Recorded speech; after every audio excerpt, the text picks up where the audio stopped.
में बारूदी सुरंग के धमाके में 5 जवान शहीद थी विया आहिनि। ISPR जो चवणु आहे त शहीदनि में हवालदार अकील अहमद, लाइंस नायक ताफ़ीर शामिल आहिनि। पाक फौज तर्जमान मूजिब सिपाही अनोश, मोहम्मद आज़म ऐं हारून भी शहादत माणी आहे।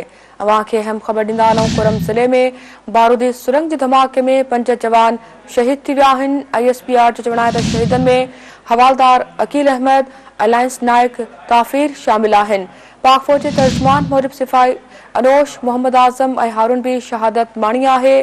कुरम ज़िले में बारूदी सुरंग जे धमाके में 5 जवान शहीद थी विया आहिनि। ISPR जो चवणु आहे त शहीदनि में हवालदार अकील अहमद ऐं लाइंस नायक ताफ़ीर शामिल आहिनि। पाक फौज जे तर्जमान मूजिब सिपाही अनोश, मोहम्मद आज़म ऐं हारून भी शहादत माणी।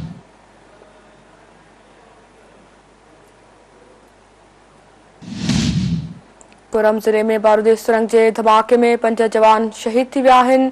अहम ख़बर नाज़रीन खे ॾियूं पिया। ISPR जो चवणु आहे त शहीदनि में हवालदार अकील अहमद ऐं लाइंस नायक ताफ़ीर शामिल आहिनि। पाक फौज जे तर्जमान मूजिब सिपाही अनोश, मोहम्मद आज़म ऐं हारून भी शहादत माणी।